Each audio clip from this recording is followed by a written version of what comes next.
안녕하십니까. 강령한의원TV 이영윤 원장입니다.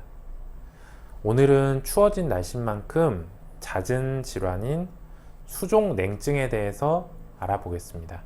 보통 악수를 할 때 상대방이 깜짝 놀라서 민망하다던가 시림이 너무 심해서 통증으로까지 변했다고 하시면서 저희 한의원을 찾아주시고 합니다.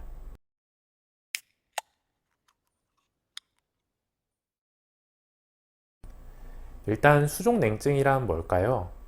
수족냉증은 일반적으로는 추위를 느끼지 않을 만한 온도에서 특정 부위가 냉감을 심하게 느끼는 것으로 이것이 일반적으로 1년 넘게 지속되는 것을 말합니다.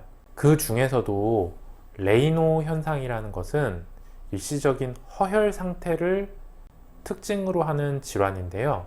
추위에 노출되면 허혈 상태 때문에 창백하게 하얗게 되었다가 혈액순환이 회복되면 다시 붉게 변하는 현상입니다. 수족냉증은 전 인구의 12%에서 발생하는 아주 흔한 질환입니다.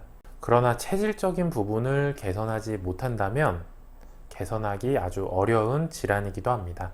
그뿐 아니라 냉증을 느낀다는 것은 세포에 혈액이 공급되지 않는다는 의미이므로 월경통 등의 다른 질환의 원인이 될 수도 있습니다. 다른 질환을 유발하거나 악화시킬 수 있는 병증입니다. 수족냉증의 원인은 뭘까요? 다른 부위가 아닌 손과 발, 즉 사지 말단에서 증상이 발생하는 것은 열을 발생시킬 만한 근육이 많지 않기 때문입니다. 또 지방층도 부족하기 때문에 열을 발생시켰더라도 보온을 하기가 어려워집니다. 그리고 혈액을 공급하는 심장에서 가장 멀리 있는 부위이기도 하죠. 애초에 냉감이 발생하기가 굉장히 쉬운 부위라는 겁니다. 거기에다가 특정 조건 하에서는 수족냉증이 더 악화되기도 합니다. 근만성 스트레스로 인한 교감신경의 항진에는 수족으로 가는 혈액량이 감소되게 됩니다. 갑상선 기능의 저하도 대사량 저하로 이어지기 때문에 손발의 냉감을 유도합니다. 소화 능력의 저하 시에도 영양분 섭취가 안 되기 때문에 에너지 형성이 잘 되지 못하고 식사량 자체가 적은 분들 같은 경우에는 혈당이 저하되면서 냉증이 쉽게 옵니다. 또 심폐 기능이 저하된 경우에도 손발로 피를 공급하는 힘이 부족하여 발생할 수도 있습니다. 그러면 한의원 치료는 어떨까요? 한약 치료는 심혈관계와 자율신경계에 작용하여 통증, 혈액 흐름, 체온 등을 조절하는 부작용이 적고 아주 효과적인 치료법입니다. 환자분이 어떤 문제가 있는지에 따라서 강심작용, 말초 혈액순환의 개선, 자율신경계의 회복, 소화기능의 향상, 이화작용의 촉진, 해당 효과가 있는 한약재를 배합해서 처방하게 됩니다.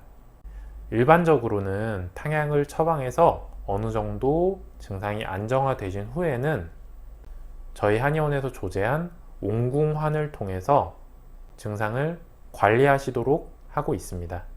온궁환은 수족냉증의 표준 임상 진료 지침에 포함될 정도로 수족냉증 개선 효과가 입증된 한약입니다. 또한 뜸치료와 침치료를 병행하신 환자분들에게서 추가적인 개선 효과가 나타납니다. 환자분들은 적정한 체중과 골밀도를 유지하시는 것이 중요합니다. 특히 근육량과 일정 수준 이상의 지방이 없으시면 열을 생성하고 유지하는 것이 힘들어집니다. BMI, 즉 비만도를 정상 범위 내에서 유지하시는 것이 좋습니다. 레이노 병의 원인이 될 수 있는 스트레스, 고혈압, 당뇨를 조절하는 것이 필요합니다. 그리고 흡연은 반드시 피하시는 것이 좋습니다. 많은 분들이 수족냉증으로 진료받으실 때 하시는 말씀이 나 자신도 힘들지만 나와 닿는 다른 사람들을 힘들게 하는 게 싫다, 이렇게 말씀을 주십니다. 이렇게 일상생활에 불편을 느끼고 근무에 불편을 느끼실 정도라면은 저희 강령한의원에서의 치료를 통해서 단순히 증상을 완화하는 것이 아니라 원인을 해결하는 치료를 해보도록 하시면 좋을 것 같습니다.